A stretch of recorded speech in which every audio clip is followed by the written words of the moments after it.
Hello বন্ধুরা, শুভ সকাল। কেমন আছো সবাই? আশা করছি সকলে খুব ভালো আছো, সুস্থ আছো, আর আমরাও কিন্তু খুব ভালো আছি। আজকে সকাল সকাল ঘুমের থেকে উঠে দেখি মা উঠে উঠোনটা ঝাড় দিচ্ছে।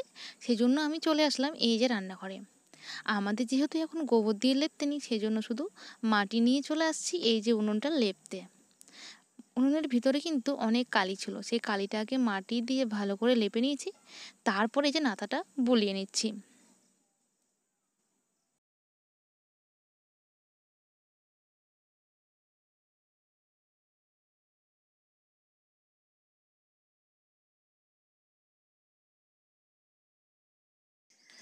কাল রাত্রিবেলা একটুখানি চা পড়েছিল বলে আমি সেই জায়গাটা একটু ভালো করে লেপে নিয়েছিলাম। তারপর ভাবলাম সকালবেলা দেখি যে একটু বাসনগুলো ছিল সেইখানে না অনেকটা জোরে দাগ হয়ে গেছে। তাই ভাবলাম সকালবেলা যখন লেপতেই হচ্ছে আমাকে উনুনটা, একটু ভালো করে রান্নাঘরটা লেপে নিই।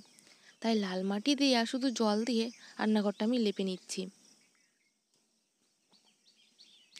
ওইদিকে কিন্তু সোমা ঘুমের থেকে উঠে গেছে, আর যে এঁটো বাসনগুলো আমি বার করে রাখছিলাম সেইগুলো দেখছি ও ধুতে শুরু করে দিয়েছে।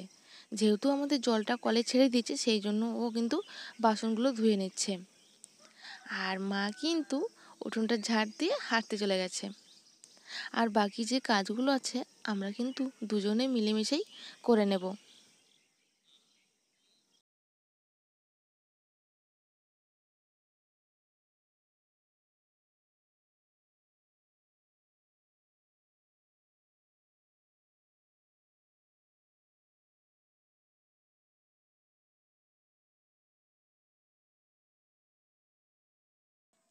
আমার কিন্তু এই রান্নাঘরটা লেপা হয়ে গেছে। আর রান্নাঘরের যে জলের বালতিটা ছিল আমি কিন্তু সেটাও বার করে নিয়েছি, কারণ এটা এখন জল ভরবো। আমি রান্নাঘর থেকে বেরিয়ে দেখি সোমার কিন্তু এদিকে বাসনগুলো প্রায় মাজা হয়ে গেছে। ওর কাজের মাঝখানে আমি হাতটা ভালো করে ধুয়ে নিয়েছি, আর তারপর বালতিতে আমি জল ভরে নিচ্ছি। ও কিন্তু এদিকে বাসন মাজছে। তারপর ভাবলাম যে জলের ডাব্বাটা কিন্তু ঘরে রয়ে গেছে, তা জলের ডাব্বাটা আমি ভরে নেব। আজকে কিন্তু অনেকগুলো বাসন রয়ে গেছে। কালকে রাত্রেবেলা চায়ের বাসনগুলো ধোয়া হয়নি, সেই জন্য দেখি সকালবেলা অনেক বাসন।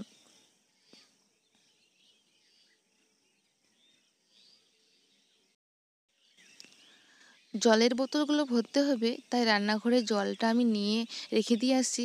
তারপর জলের যে খালি ডাব্বাটা ছিল সেটা আমি নিয়ে চলে আসছি।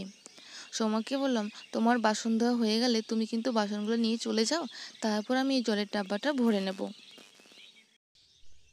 ওর বাসন ধোয়া হয়ে গেছে, তাই ও কিন্তু চলে গেল। আর আমি এদিকে একটা একটা করে সব বোতল কিন্তু ভরে নিলাম। হাঁড়ি আর কড়াই এই দুটোই ছিল। ও বাসনগুলো রেখে দিয়ে আস্তে আস্তে আমার কিন্তু এদিকে জলের ডাব্বাটা পুরো ভর্তি হয়ে যাবে। জলের ডাব্বাটা ঘরে রেখে দিয়েছে, আমি চলে আসছি এই যে গোয়াল ঘরে। কালকে রাত্রিবেলা একটু খুব জোরে হাওয়া দিচ্ছিল, তো সেই জন্য গরুগুলো না এই গোয়াল ঘরে তুলে দেওয়া হয়েছিল। নাহলে না দুদিন ধরে গরুগুলো বাইরেই ছিল। মা হাঁটতে গেছে, সেই জন্য ভাবলাম এই গোয়াল ঘরে গোবরটা ফেলে দিই। আজকে আর ধোবো না, আজকে অনেক তাড়া আছে। সকাল সকাল রান্না করে একটু আমরা চলে যাব কিন্তু কুলোর সাথে। আমাদের গ্রামে যেহেতু এখন শীতলা পুজো হচ্ছে, সেই জন্য আজকে আমরা দুই বউ মিলে তাই আমরা চলে যাব কুলোর সাথে। মানে আমাদের গ্রামে যে শীতলা পুজো হবে, তো মাথায় করে কুলো নিয়ে ঘুরবে সারা গ্রাম, সেই জন্য আমরা দুই যা মিলে চলে যাব কুলোর সাথে। আমাদের যেহেতু সামনেই একটা গ্রাম আছে, আর সেই গ্রামেই আজকে কুলো নিয়ে ঘুরবে, তাই ভাবলাম যে আমরা দুই বউ মিলে যাই সে কুলোর সাথে ঘুরবো। আমরা রান্না বান্না করে আসতে অনেকটা দেরি হয়ে গেছিলো। এসে দেখি একটা গ্রামে ঢুকে, মানে একটা ঘরে ঢুকেছে, আর সেখানেই আমরা জয়েন হয়েছি। আর দেখি এখানে সবাই বসে আছে উঠোনে। আর এখানে একটু খেতে দেওয়া হবে, খেতে দেওয়া হবে বলতে শরবত দেওয়া হবে, ছাতুর শরবত। আর সেটাই এখন সবাইকে দেওয়া হবে। তো যাই হোক, এই ঘর থেকে বেরিয়ে চলে আসলাম। আর একটা ঘরে গেছি, সেখানে দেখি কুলো সবে বসেছে, আর আমরা পেছন পেছন যাচ্ছি। এই যে এইখানে এই বাড়িতে আসার সঙ্গে সঙ্গে কিন্তু এখানে দিকে ছাতুগুলা হচ্ছে, কারণ মা শীতলা যে কুলো নেই তাদেরকে খেতে দিতে হয়। এই যে সবাইকে ছাতুর শরবত দিচ্ছে আর কি। তো আমরা খেলাম না, কারণ ছাতুর শরবত পাশের ঘরে একটা খেয়ে আসছি, সেজন্য বললাম যে আমরা আর নেব না। এখানে কিন্তু খুব সুন্দর করে গান করা হচ্ছে। এই যে সব ঠাকুমারা সব বসে আছে না গোল হয়ে, এখানে কিন্তু খুব সুন্দরভাবে গান করছে তারা মা শীতলার। ছাতুর শরবত দেওয়ার পর কিন্তু দেখছি চাও দিলো, সবাই চা খেলো, যা যা চা খাচ্ছিল। তারপর দেখি মা কুলো মাথায় নিয়ে বেরিয়ে গেছে। তারপর হাঁটতে হাঁটতে গ্রামের রাস্তা দিয়ে না সোজা এবার আমাদের গ্রামে প্রবেশ করবে, কারণ এইখানে সব গ্রামটা ঘোরা হয়ে গেছে। তা আমরা দুজনে এবার হাঁটতে হাঁটতে পেছন পেছন চলে যাচ্ছি। আমি যেহেতু আগের বছর ঘুরেছিলাম কুলোর সাথে, এই গ্রামেই ঘুরেছিলাম, কিন্তু সোমা আর ঘোরেনি, সেই জন্য সোমাকে নিয়ে আসছিলাম যে দেখো কিভাবে কি করে। এখানে প্রায় ঘর শেষ হয়ে গেছে, আর এটা হচ্ছে আমাদের পাকা রাস্তা, আমাদের গ্রামের দিকে চলে যাচ্ছে পুরো। সব গ্রামটা ঘোরা হয়ে গেছে, সেজন্য ভাবলো যে এবার আমাদের গ্রামটা ঘুরবে। তো আমাদের গ্রামে ঘুরেই এই বাড়িটা প্রথমে পেয়েছে, তাই এখানেই সব চাল টাল নেওয়া হচ্ছে আর কি, তারপরে সোজা আমাদের বাড়ি যাবে। তা সব ঠাকুমার বলছে যে আমাদের বাড়ি কী খেতে দেওয়া হবে, সেই জন্য আমি আর সোমা আগে ভাগে গিয়ে বাড়িতে বললাম যে আমাদের বাড়িতেও কিন্তু খেতে চাইছে, তাই বাড়িতে চলে আসছি। আর আসার পর তোমাদের দাদাভাই কিন্তু একটা বড় স্প্রাইট নিয়ে আসছিলো, 2টো স্প্রাইট নিয়ে আসছিলো। আর আসার সঙ্গে সঙ্গেই আমি কিন্তু চাল, সিঁদুর, তেল আর একটু জল ঢেলে দিয়েছিলাম মন্দিরে, সেইখানেই কিন্তু শীতলা মা বসিয়েছে।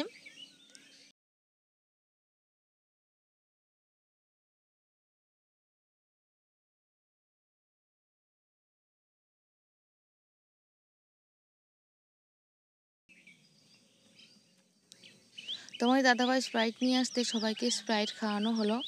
আর যখন গ্রামে ঘোরে না অনেক লোক হয়, পুরো গ্রামে সব কাকিমা ঠাকুমা সবাই বেরিয়ে যায়, বোনেরা পুরো গ্রামটা ঘোরে আর কি, সবাই মিলে ঘোরা হয়।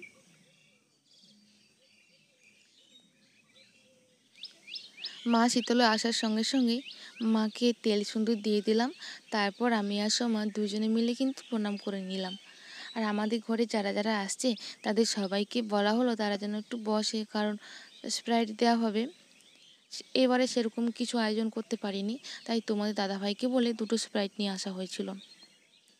মাকে বললাম তুমি একটু প্রণাম করে নাও, তাই মা শীতলা যে একটা সিঁদুর দিল, সেই সিঁদুরটা মাকে বললাম যে তুমি সবার কপালে কপালে একটু করে টিকা দিয়ে দাও।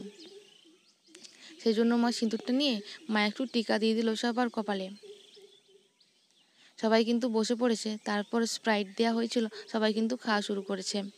তা একবার না দুইবার করে স্প্রাইট দেওয়া হয়েছে, যতবার চাইছে তাদেরকে সবাইকে দেওয়া হয়েছে। অনেকেই আসছিল, কিন্তু আমার মনে হয় এখানে খুব কম, কিন্তু গ্রামে ঘুরতে ঘুরতে অনেক লোক বেরিয়ে যায়। তাই ঠাকুমাদের বলেছিলাম তারা যেন একটা সুন্দর করে গান করে, তারা কিন্তু খুব সুন্দর করে গান করছে।